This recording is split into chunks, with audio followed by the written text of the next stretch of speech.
1889. Beaucoup de dictionnaires me rajeunissent de 2 ans. Je suis né à Maison-Lafitte, en Seine-et-Oise, d'une famille charmante. Dans cette famille, on aimait l'art. Le grand-père était collectionneur. Il y avait Jean Cocteau a grandi avec des tableaux d'Ingres, de Delacroix, avec des bustes grecs et romains. Son père et sa mère allaient beaucoup à l'opéra, à la Comédie Française. Et dans Portrait Souvenir, il raconte les départs de sa mère au spectacle. Et dans cette fameuse rouge qu'il décrit très bien. Je la voyais partir pour le théâtre. Je la voyais habillée avec la femme de chambre à genoux, comme devant une Madone. Et puis elle partait rejoindre les grandes salles mystérieuses. Et puis elle revenait en oubliant, en jetant des programmes sur mon lit. C'est comme ça qu'il a beaucoup rêvé de spectacle. Et déjà, il avait dans la tête qu'un jour, peut-être, il imposerait ses propres visions. Georges, le père de Jean Cocteau, est un peintre passionné. Mais il doit avant tout remplir son rôle de chef de famille. Mon père était peintre, peintre amateur. Il est mort lorsque j'avais 10 ans. On ne sait pas réellement ce qui s'est passé. Un beau matin, voilà, il s'est tiré une balle dans la tête, dans le domicile de la rue La Bruyère. Je pense que ça a marqué toute la vie et toute l'œuvre de Cocteau. Qu'est-ce qu'on lui a dit à ce moment-là? Parce que c'était l'époque des non-dits, on ne disait rien, on n'expliquait rien. Qu'est-ce qu'il a compris? Qu'est-ce qu'il a senti? Qu'est-ce qu'il a capté? Mais ça a été le premier véritable abandon. Et quel abandon! Et je pense que sa vie en sera dominée par la peur d'être abandonné, la peur de ne pas être aimé. Et ça sera vraiment un fil conducteur permanent.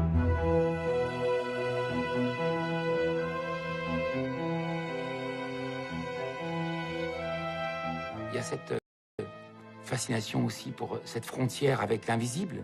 Hein. Chez Cocteau, elle est omniprésente. La mort est présente dès le départ. Hein. Je pense que c'est peut-être le suicide de son père. Je pense qu'il y a cette espèce de vide permanent. Hein. Dans le regard du petit garçon, on sent déjà une forme de gravité. Une prise de conscience que son besoin d'être aimé à n'importe quel prix est plus fort que tout.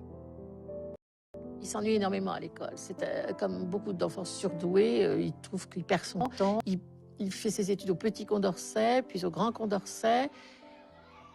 Il raconte ses classes épouvantables, cette médiocrité, etc., jusqu'au moment où il rencontre l'élève d'Argelos. Enfin, ce qu'il en a fait. Parce que tout d'un coup, il a été fasciné par ce garçon. C'est en clavième. La désobéissance avant tout, insolent, n'écoutant rien, une espèce d'orgueil par rapport aux autres, une beauté. Enfin, Cocteau le jugeait extrêmement beau.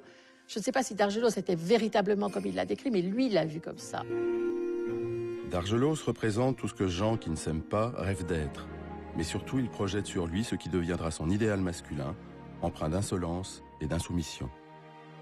Quelques immenses succès firent passer Cocteau à la postérité. Scénariste, dans L'Éternel Retour en 1943, réalisé par Jean Delannoy.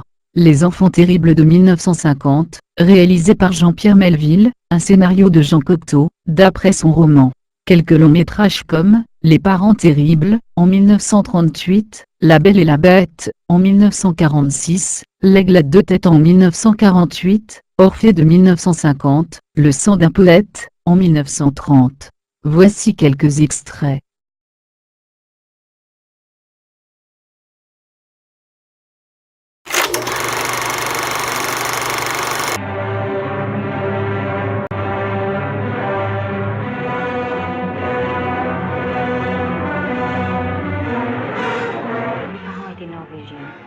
Ils avaient un bateau.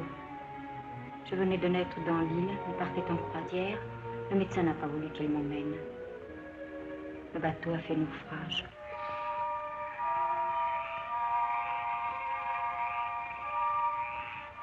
J'ai compris. Non. Vois ça? Non.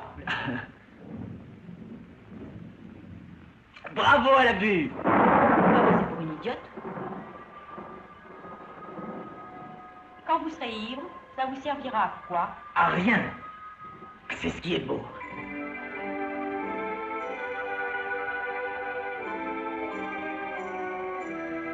Je suis fou, je commence à croire que tu avais raison. Nous sommes emprisonnés.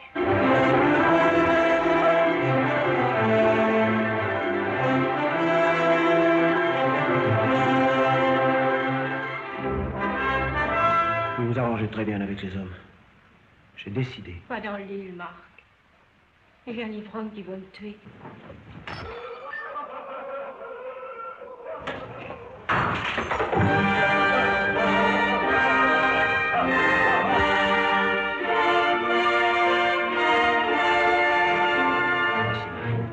C'est de notre faute. Nous avons fait une folie. Oui, mon amour. Mais c'est une belle folie. Et sans cette folie, je ne voudrais plus vivre.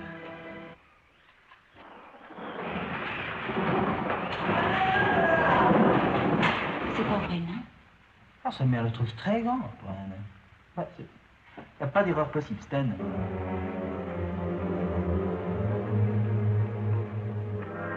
D'où viens-tu, mon chéri? Nulle part.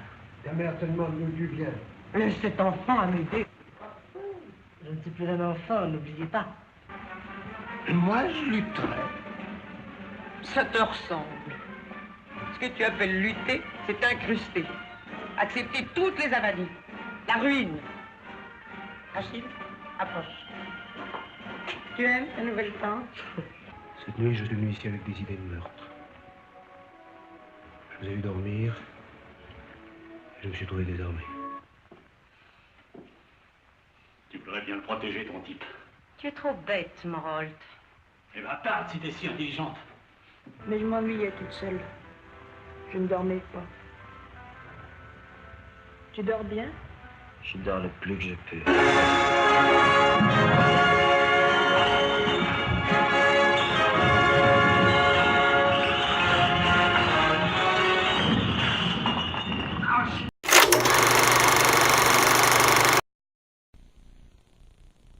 Et surtout l'impression profonde que lui laissèrent certains épisodes de son enfance, qui inspirèrent à Jean Cocteau un livre qui devait obtenir partout un succès considérable et influencer profondément la jeunesse du monde entier.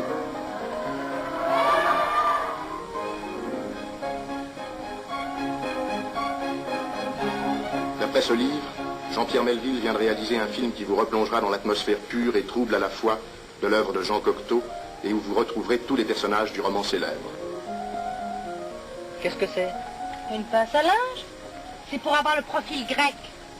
Tu es folle. Voici Paul et Élisabeth, les enfants terribles. Paul, un adolescent mais encore un enfant. Élisabeth, sa sœur aînée, gardienne jalouse et passionnée du monde dans lequel ils vivent enfermés. Un monde fait de jeux, de désirs enfantins, de rêves envoûtants, un monde bien à eux.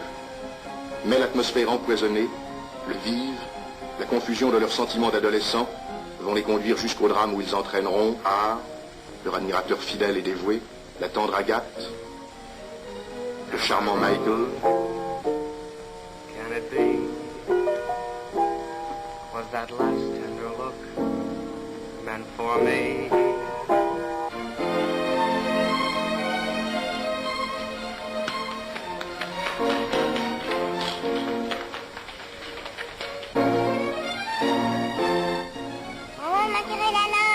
J'aurais bien de faire dire ce que t'as fait. C'est pas moi.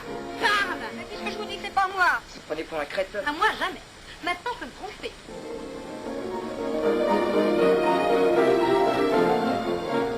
Cette dégrue infecte et Gérard est un entremetteur. Oh, pardon. Réveille-toi et félicite-toi. Et embrasse-moi et avoue que tu es l'homme le plus heureux du monde. Est-ce que tu me le demandes? Comment avez-vous ma photo? Et qui? Tiens-toi bien. Gérard. Gérard? Élise, il ne s'agit pas de Gérard. Je parle de Paul. Paul, je me sens perdu.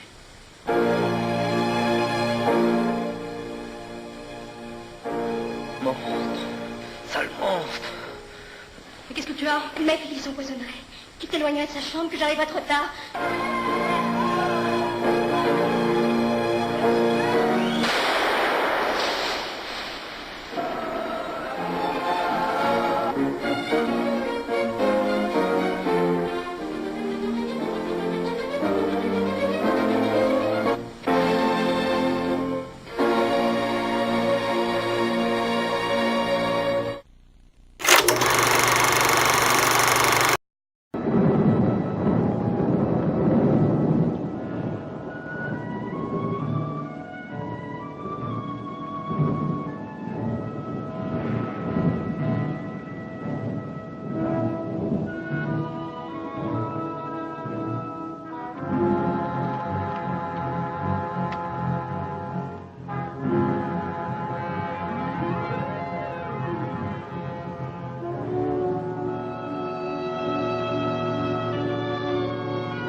paraît que la reine est devenue complètement folle. Qu'elle est enfermée. Ce bal doit donner le change. Mais elle est enfermée où? Ici, à Kranz. C'est épouvantable. Et alors? Où est ce mamelouk? Il ne quitte jamais sa majesté. Un nègre? C'est une oui.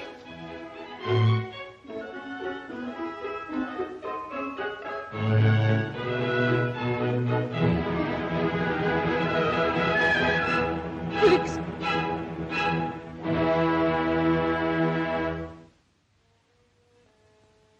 Caroline, vous donnerez un bal le jour de ma mort. Certainement, mon ami, et je danserai. Je danserai sur une tombe. Félix, qu'est-ce qu'il y a? Rien. Si, vous avez une figure de l'autre monde. J'ai vu la reine, Edith. Où l'avez-vous vue? Comment? J'ai vu la reine, Edith. C'est une morte. Si elle la prenait, je me tuerais. Elle vous tuerait. C'est une tireuse de premier ordre. Edith, m'accorderez-vous la seconde valse? Mon Dieu, vous dites, excusez-moi, j'ai mon service. Tu en fais une figure. Tâche de me trouver la jeune fille la plus laide. Et dansons.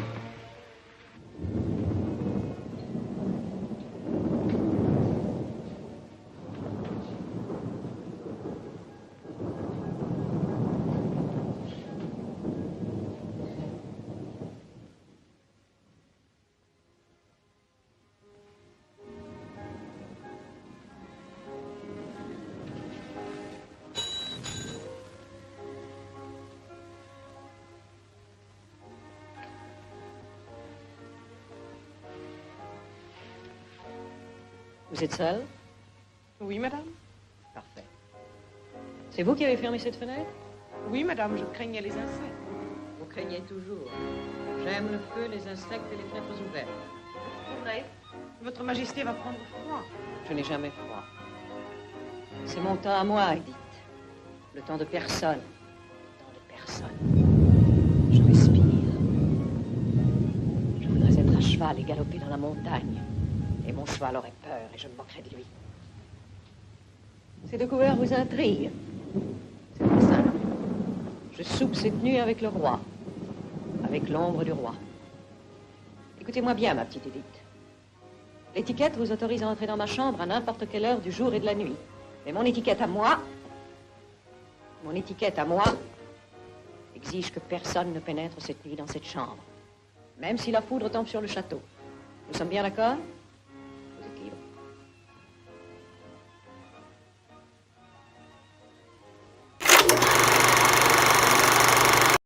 Je vous en prie. J'irai tout de même. Vous ne m'empêcherez pas. Je deviens folle. Dans nos voitures, parmi nos objets de tous les jours. Le miroir.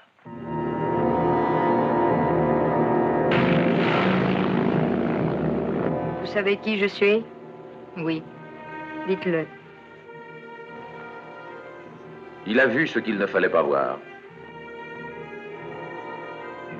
Il a entendu ce qu'il ne fallait pas entendre. Ça me fait comme des rats.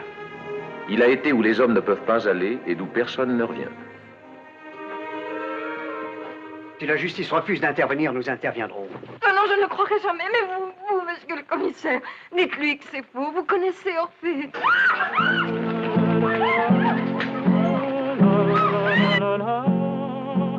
Jean Cocteau, après La Belle et la Bête, vous raconte le célèbre mythe d'Orphée. Il n'y a qu'un amour qui compte. C'est le nôtre. Aventure policière de l'au-delà, aventure de meurtre et d'amour.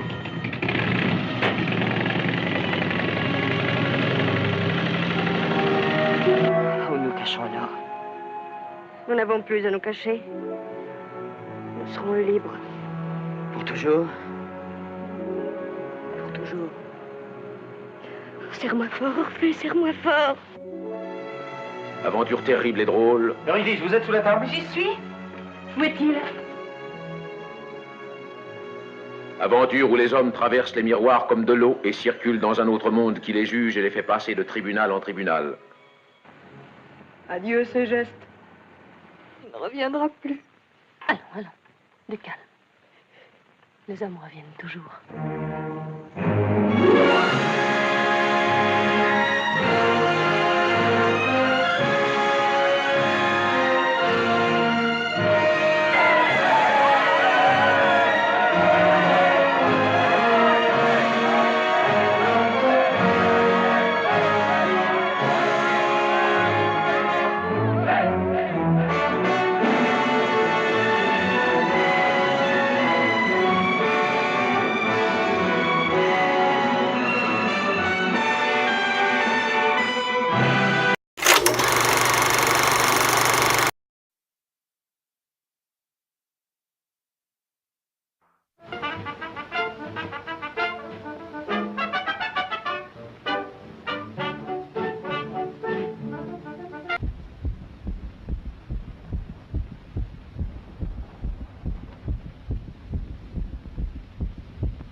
Sa besogne accomplie, la femme redevint statue, c'est-à-dire une chose inhumaine, avec des gants noirs dénoncés par la neige sur laquelle sa démarche ensuite ne laisserait aucune empreinte.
Ennui mortel de l'immortalité.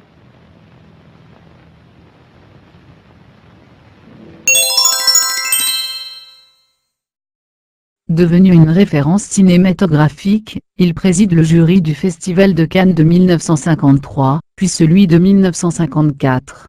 Au printemps 1950, Jean Cocteau est invité par Francine Messoyer, l'épouse d'Alec Messoyer, le riche héritier de la société Shell, à venir passer une semaine de vacances dans leur villa Santo Sospir, à la pointe de Saint-Jean-Cap-Ferrat. L'artiste commence bientôt par dessiner sur les murs blancs, un Apollon au-dessus de la cheminée du salon. Encouragé par le peintre, Matisse, il entreprend de décorer tout le reste de la maison, où il se plaît tellement qu'il y reviendra pendant 11 ans.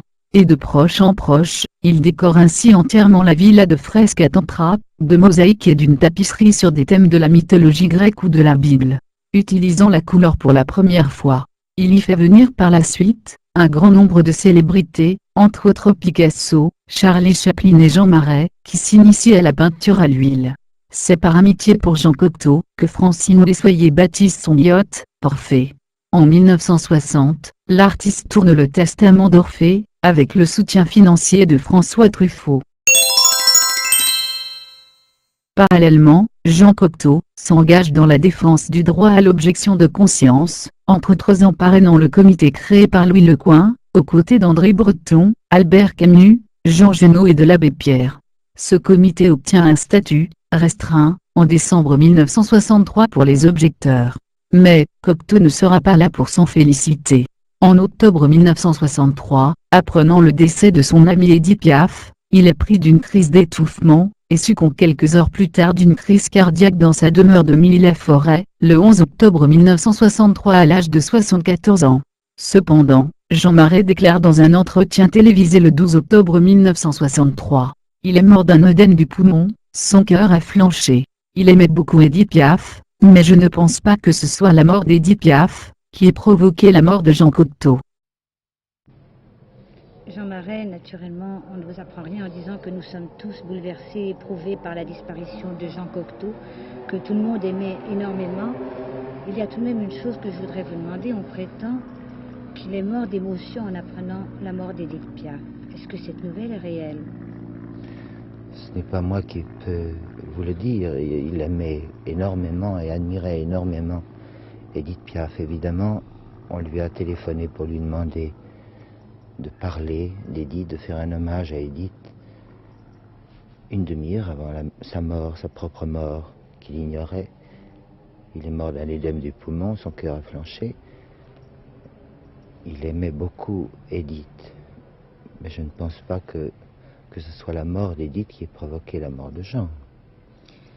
Donc, en somme, Jean Cocteau est mort parce que son heure était peut-être sonnée. Évidemment, j'aimerais que vous nous en parliez parce que nous considérons que ce sont les amis de Jean Cocteau, ceux qui aimaient le plus Jean Cocteau, qui sont le plus aptes à évoquer sa mémoire.